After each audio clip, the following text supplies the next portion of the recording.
कब करेंगे अभी? हाँ सेल क्या सेल्स पे। मेरे को पहले ये 5 अंग तो खत्म करना अच्छा दो, फिर ठीक है मैं। सर, ओके हाँ, ओके सर।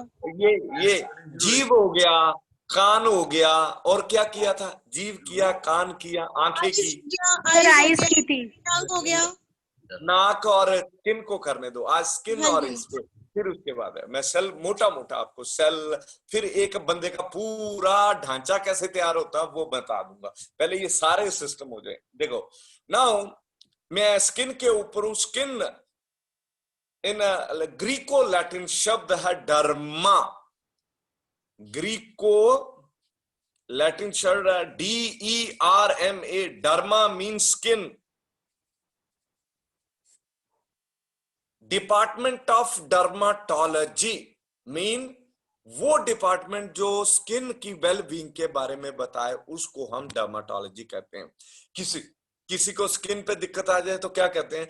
तू डर्माटोलॉजी में दिखा ना, तो उसको कहते हैं स्किन की दिक्कत है।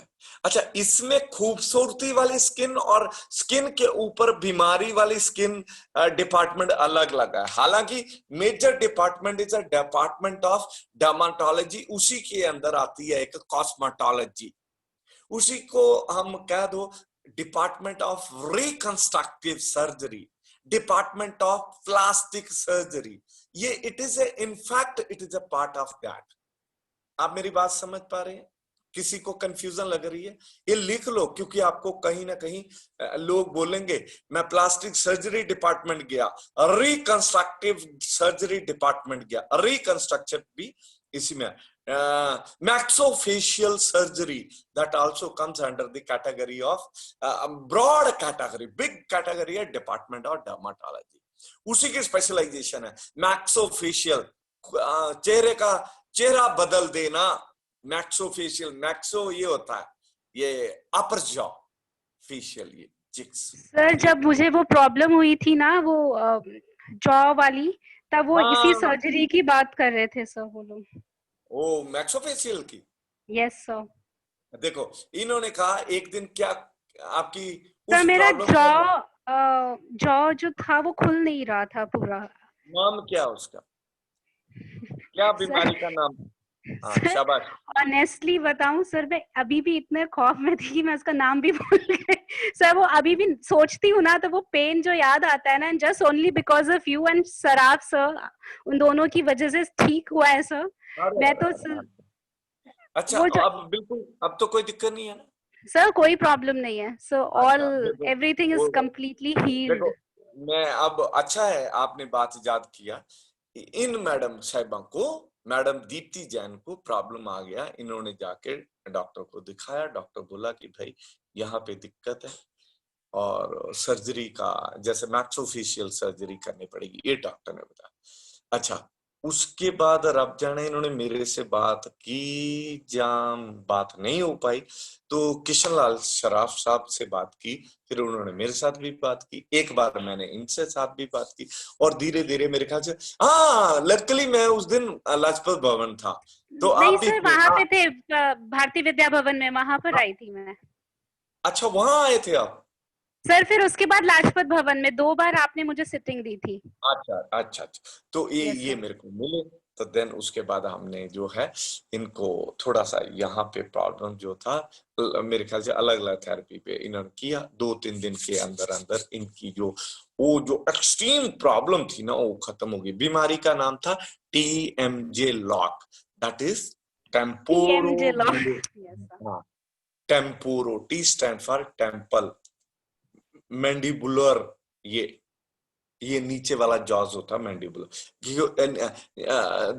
ये जो नीचे वाला जॉज है यही हिलता है, ऐ देखो, ऊपर वाला बंद होता है। यहाँ पे ये ऊपर वाले जॉज के साथ ऐसे ऐसे करके ऐसे होता है, ऐसे ऐसे घूमता है, ये ऐसे है। अगर ये ऐसे हो जाए तो फिर ये खुलने में पेन, बड़ी पेन होती है। तो ये TMJ लॉक हो गया था। तो ऑरिकुलोथेरेपी, मेरे ख्याल अरोमा थेरेपी, ये और छोटी छोटी चीजें करके इन्होंने 2-3 दिन के अंदर, एक हफ्ते के अंदर वो जो सीरियस प्रॉब्लम थी, सो कॉल्ड डॉक्टरों ने जिसको बोला था कि भाई ये तो सर्जरी का मामला है, ये है वो है, तो इन्होंने अपने आप को ठीक कर ली। Just amazing. कभी कभी जो है कितनी छोटी सी प्रॉब्लम के लिए कितना, ये बहुत डर गई थी, ये डरी हुई थी, है ना। और सर क्योंकि पूरा जॉ डेविएट हो गया था थोड़ा सा, तो सर फेस का मामला था sir. Obviously as a female I think वो थोड़ा सा आप डर जाते हो नहीं डर सर, बिकॉज गया थोड़ा जॉ डेविएट होने लग गया था मेरा। वो डॉक्टर ने मुझे एनेस्थीसिया देके जबरदस्ती मेरा अनलॉक कर दिया था, तो उसकी वजह से जॉ जो है वो डेविएट हो गया था। देखो ये कभी देखो कभी मिस देखो ये इतना आसान बीमारी है, इलाज है इसका। ऑरिकुलर में इतना आसान है, 100% रिजल्ट होते हैं, और most of the time instant. मैंने देखा है एक ट्रीटमेंट ही काफी होती है इसके लिए। सर बिल्कुल ऐसे ही हुआ था। most of the 1 time. Treatment sir ने दिया था, वो मतलब उसी से ही मुझे एकदम 60% रिलीफ मिल गया था। ये देखो एलोपैथी कितना क्राइम कर रही है पब्लिक के ऊपर। ये crime of allopathy for not allowing us to come forward. नहीं आएगा वक्त चेंज हो रहा, डोंट वरी, वो आएगा। ओके सर आपने क्या दिया था फिर दीप्ति को? राज्य मैंने ऑरिक्लो ही दिया था, ऑरिक्लो दिया। देन इनको मैंने खुद ही बोला कि उस टाइम ऐसे करके अगर मसाज था, मेरे ख्याल से 2-3 पॉइंट दिए, बस हो गया। फिर इनको नेक्स्ट डे तो ये ठीक होगी, मेरे ख्याल नेक्स्ट डे इन्होंने फोन किया कि सर 70% ठीक है। मैंने कहा ऐसे ऐसे कर लो, मसाज कर लो, बस ठीक है। उसके बाद बिल्कुल ठीक होगी, मेरे ख्याल 2 या 3 दिन के बाद ये ठीक होगी, कोई दिक्कत ही नहीं। तो ऐसा कोई दिक्कत वाली बात नहीं। ओके, अब अच्छा मैं आ रहा था कि department of dermatology, this dermatology do have a सब पार्ट, सब स्पेशल। एक डिपार्टमेंट है जिसके अंदर सुपर स्पेशलिटी आ गया, reconstructive surgery, plastic surgery, maxillofacial surgery, कोई भी आप नाम बोलो, तो कहीं ना कहीं इसकी कनेक्टिविटी जो है इसमें स्किन के साथ जुड़ी है। अब ये skin is the largest organ of our body. दूसरा इंटरनल, जो अगर मैं बोलूं इंटरनल ऑर्गन कौन सा लार्जेस्ट, तब लीवर है। लेकिन अगर मैं ये देखूं तो skin is the largest organ of the body, तो इसका लुक आफ्टर करना बहुत ध्यान। और पहले इसकी एनाटॉमी फिजियोलॉजी देखते हैं, फिर उसके बाद उसका देखते हैं। अब पहले मैं एनाटॉमी की बात करूंगा, फिजियोलॉजी उसका पहला जो इसका पार्ट है जो हमने स्टडी करना। अगर मैं स्किन को देखूं तो मेजॉरिटी में स्किन को 2 भागों में डिवाइड करो। एक ऊपर वाला हिस्सा जिसको हम जैसा कि मैंने बोला डर्मिस है, तो ऊपर वाला जो हिस्सा है इसको कहते हैं एपिडर्मिस। जी वाह जी वाह मैडम रितु चावला जी, बहुत बढ़िया। ऊपर वाला हिस्सा जिसको हमने एपिडर्मिस कहा, ठीक है। अब ये एपिडर्मिस में इसमें ब्लड सप्लाई वगैरह या नर्व ब्लड सप्लाई इतनी ज्यादा प्रोमिनेंट नहीं होती, और ये हमारी बॉडी को ऊपर से एक प्रोटेक्ट करने। इसके नीचे एक लेयर और होती है, जो लेयर बहुत ही ज्यादा इंपॉर्टेंट होती है, और ये लेयर है जिसके अंदर 3-4 चीजें बोलूंगा, उसको ध्यान रखना। जो नीचे की लेयर है दैट इज कॉल्ड डर्मिस, जिसके नाम से बना ये डर्माटोलॉजी। ये है डर्मिस, एपिडर्मिस एंड डर्मिस। अब इस डर्मिस के अंदर ब्लड सप्लाई होती है, इस डर्मिस के अंदर वेन्स, कैपिलरी का फुल होता है। इस डर्मिस के से ही हेयर फॉलिकल गए होते हैं। इस डर्मिस के अंदर 3 टाइप के डिफरेंट, एक तो पहला लिखो स्वेट ग्लैंड। स्वेट ग्लैंड क्या होता है? जो पसीने के लिए हमें ये स्वेट ग्लैंड एक छोटे पैकेट्स होते हैं। जैसे बॉडी का टेम्परेचर बढ़ता है, बाहर का टेम्परेचर बढ़ता है, बॉडी अपने आप को टेम्परेचर बढ़ाने की बजाय ठीक रखने के लिए वो जो स्वेट ग्लैंड है, वो पसीने की ग्रंथियां हैं जो ओपन हो जाती हैं, और फिर क्या करती हैं, वो स्किन से पानी निकालती हैं। उससे क्या फर्क पड़ता है? उससे ये फर्क पड़ता है, it act as a thermostat. हमारी स्किन का, हमारी बॉडी का टेम्परेचर मेंटेन रहता है, और हमें जो है हमारी बॉडी टेम्परेचर को बढ़ने नहीं देती। बाहर जितना भी ज्यादा टेम्परेचर हो, लेकिन इसको नहीं बढ़ने देती। तो ये है पहला स्वेट ग्लैंड, दूसरा sebaceous gland, SEV for Bombay, ACEOUS, sebaceous gland. इसको ध्यान से देखना। ये पर्वतकार ने हमारी बॉडी के अंदर ऐसे ग्लैंड डालने हैं जो हमारी स्किन को लुब्रिकेट करते हैं। मालूम है, ये अपने आप स्किन को तर रखते हैं। तर in the sense lubricate as oil. Sebaceous is a type of, it is a basically a type of oil जो सक्रीट होता रहता है और हमारी स्किन को लुब्रिकेट करता है, तर रखता है। तर इन द सेंस, जैसे अगर सपोज करो सेबेशियस ग्लैंड नहीं होंगे तो क्या हो जाएगा, पूरा ऐसे बड़ा रफ स्किन हो जाएगी, बहुत ज्यादा ड्राई स्किन हो जाएगी। कई बार जिनकी स्किन ड्राई होती है तो उनको ये देखना पड़ता है सेबेशियस ग्लैंड। अच्छा, सेबेशियस ग्लैंड कभी कभी इन्फेक्शन आ जाती है और इस इन्फेक्शन के कारण क्या होती है, पस हमेशा चलती रहती है। किसी कट लगा, पस पड़ती रहती है और निकलती रहती है, उसको सेबेशियस सीबोरिया, जैसे सीबोरेज डर्माटाइटिस नाम की एक बीमारी होती है, सीबोरेज डर्माटाइटिस। इसका मतलब ये है कि हमारी स्किन में पस बनती रहती है। कहां पे हुआ, वो जो सेबेशियस ग्लैंड है उसके अंदर ये प्रॉब्लम आई,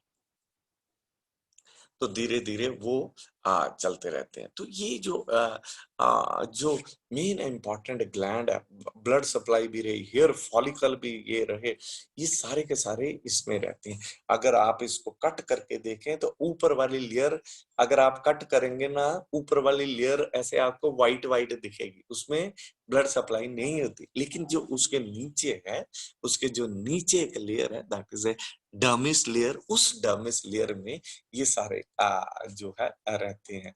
जब भी टीका लगाते हैं डर्मिस के ऊपर, सब कुटेनियस, हाइपोडर्मिस, डर्मिस और एपिडर्मिस के बीच में हाइपोडर्मिस यानी ये टीका लगाया जाता है, जो मतलब जो इंजेक्शन के लिए दिया जाता है, ताकि वो ब्लड कैपिलरी में चले जाए और फिर हार्ट से फिर सारी जगह चला जाए।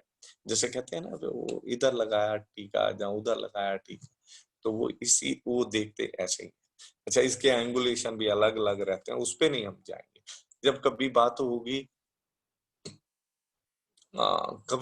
कभी बात करेंगे एक्यूपेंचर के ऊपर हल्का फुल्का, तब मैं आपको बताऊंगा कि किस टाइप की नीडल, कितने गेज की नीडल और एंगुलेशन कैसा कैसा होता है ना, हाउ टू पस जो लगाते हैं वो कैसे लगाते हैं, वो फिर कभी। तो ये डर्मिस और एपिडर्मिस, एपिडर्मिस और डर्मिस। अब ये डर्मिस इज बेसिकली एक ऐसी लेयर जिसके अंदर पसीने की ग्रंथियां, ऑयल सेबेशियस ग्लैंड की ग्रंथियां, ब्लड सर्कुलेशन रहता है, ये सारी चीजें इसमें रहती हैं। अब इसके अलावा जो इसमें जो रहते हैं ऊपर का, अगर मैं देखूं ऊपर की लेयर है क्या, एपिडर्मिस। एपिडर्मिस से दो चीजें और निकलती हैं, जहां स्किन से दो चीजें और निकलती हैं। सोचो क्या है दो चीजें जो बेसिकली स्किन का ही पार्ट है। So बाल और नेल्स। सर स्वेटिंग नहीं, वो तो स्वेटिंग इज अंग दो अंग निकलते हैं, बाल, हेयर, नील। सर इसमें से निकलते हैं, मतलब एक तो ये प्रोटेक्ट करती है बाहर की चीजों से हमें। देखिए इसी का पार्ट है। जैसे मैं आपको बताता हूँ मैडम, ममता सुनो, गाय दूध देती है ना, हाँ जी। दही कहाँ से बनाते हैं हम? दूध से। घी कहाँ से बनाते हैं हम? दूध से। सर वही मलाई से, दूध से। दूध से ना। मेन क्या है? मिल्क। सेम मेन क्या है? स्किन। बाल भी इसी के डेरिवेट्स हैं, इसकी शेप बदल गई, और नाखून भी इसी के डेरिवेट का मतलब जिसका बेस एक हो, आगे अलग अलग बन गया। दूध, milk is a base, and milk से दही भी बना और मिल्क से घी भी बना। That is called derivatives. तो ये स्किन के डेरिवेट है, स्पेशली एपिडर्मिस के डेरिवेट्स हैं हेयर एंड स्किन। अब हेयर, जो डिपार्टमेंट हेयर से ताल्लुक स्टडी करता है उसको कहते हैं, क्या कहते हैं? कोई बोले। गॉड, बड़ा कॉमन नेम है, अक्सर पढ़ते हैं न्यूज़पेपर में। अच्छा बात बोलो। अच्छा, जो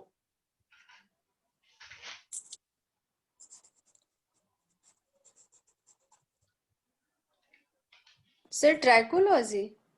हाँ, ट्राइकोलॉजी, हाँ बिल्कुल सही। ट्राइकोलॉजी इज ए डिपार्टमेंट और it is also a department of that skin वाला dermatology का। Trichologist are the people or the doctor. Trichology is a department which look after the study of hairs. बाल क्यों गिर रहे हैं, कितने मोटे हुए, कितने हुए, what are the tests, व्रण, उनको कहते हैं ट्राइकोलॉजिस्ट। ट्राइकोलॉजी। नाखूनों को ऑर्निकोलॉजिस्ट। हाँ, ऑर्निकोलॉजिस्ट। ऑर्निकोलॉजी का मतलब ये भी एक किसका पार्ट हो गया? डर्माटोलॉजी का। ये वो लोग होते हैं जो नाखून के ऊपर स्टडी करते हैं। नाखून क्यों टूट गया, कितना बड़ा था, कैसा है, उसकी लेंथ कैसी, उसका मून जो ऊपर बन रहा है वो कैसा, उसके ऊपर धारियां बन रही हैं वो कैसी हैं, वो दिखता कैसे है, रंग कैसा, उसका रूप कैसा, उसका टेक्सचर कैसा, उसका साइज कैसा। और अगर ऐसा अलग अलग चीजें आ रही हैं तो क्या मतलब है, वो क्या सिम्टम्स दे रहा है। अगर किसी के नाखून के ऊपर काली काली पट्टी आ रही है तो वो क्या कह रही है कि बॉडी में क्या हो रहा है। ये जो हमारे नाखून है ना, ये बड़े काम की चीज है। नाखून हमें बता देते हैं कि भाई साहब गड़बड़ी कहाँ हो रही है और क्या हो रही है। अगर हम ध्यान पूर्वक इसके बारे में स्टडी करें तो ये बता। तो ये था हमारी स्किन का। अब इसका मैं फिजियोलॉजी पार्ट देखूं तो फिजियोलॉजी का मतलब ये काम क्या क्या करती है, तो मैं लिखता जाता हूं। एक, क्या काम करती है बोलो? सर टच को इसे प्रोटेक्ट आवर बॉडी करवाती है। अच्छा देखो, एक पहला एक एक करके। टच, एहसास, स्पर्श, और जिसके कारण इसकी सेंसिटिविटी है। स्किन का जो सेंसरी फंक्शन है वो क्या है? Sir touch. Yes, touch is the sensory function of the skin. महसूस करना, महसूस। दूसरा आपने कहा प्रोटेक्शन, और टेम्परेचर कंट्रोल रखती है। हाँ, टेम्परेचर को हम इसको थोड़ा सा ऐसे कर ले, टेम्परेचर रेगुलेट कर लेती है। Temperature regulation. और सर एक्सक्रीटरी ऑर्गन है। एक्सक्रीटरी ऑर्गन है, वाह, एक्सक्रीटरी ऑर्गन है। हाँ, इसके ऊपर कोई थोड़ा सा एलैबोरेट करे। मैडम नीना आई है? नीना मैडम, स्वेट निकलता है, टॉक्सिन जो निकलते हैं। सारे टॉक्सिन बाहर निकलते हैं। हाँ, रेडिएशन को भी प्रिवेंट करते हैं ना। रेडिएशन यूवी है ना, क्या मैडम? हाँ sir, UV radiation. UV radiation. अब ये थोड़ा यूवी रेडिएशन के बारे में बताओ। Sir sun rays, sir melanin जो हाँ, मतलब उससे रिलेटेड मैं बोल रही हूँ कि हाँ बिल्कुल सही बोल रहे हो। मेलानिन जो होता हमारी है स्किन को सन से प्रोटेक्ट करती है, मेलानिन बना के उसे जलने से बचाती है। मतलब ये मुझे गलत बोल दिया? नहीं, बोला तो ठीक है। मेलानिन रहता है हमारी स्किन में। मतलब मेलानिन से स्किन प्रोटेक्ट होती है, जलने से, लाइक सनबर्न वगैरह से प्रोटेक्ट करती है। वो बनता है अगर स्किन में तो नहीं, मैं आपको थोड़ा सा चेंज। मेलानिन एक ऐसा पिगमेंट है जिसके कारण मेरी स्किन का रंग एक कलर पिगमेंट है हमारी स्किन में, राइट। अब ये सुस्त पड़ा हुआ है, घी का डब्बा सर्दियों में देखो तो जमा हुआ है, जब तक उसको हीट नहीं लगेगी आप उसको निकाल नहीं सकते। सेम ये सुस्त पड़ा हुआ है, इसको सनलाइट की जरूरत है। सनलाइट मिलेगी, ये एक्टिवेट होगा, कई सारे फंक्शन करता है। ये विटामिन डी को भी जमा करने की हेल्प करता है, और बहुत सारे प्रोटेक्शन का काम करता है, और ये हमारी स्किन को और रस जो सनबर्न से रोकता है, टैन होने से रोकता है, जो हमें हमारे बालों का रंग को काला बरकरार रखने में हेल्प करता है। ये कहीं ना कहीं एक पिगमेंट है, जो एक स्किन पिगमेंट कह लो इसको, मेलानिन।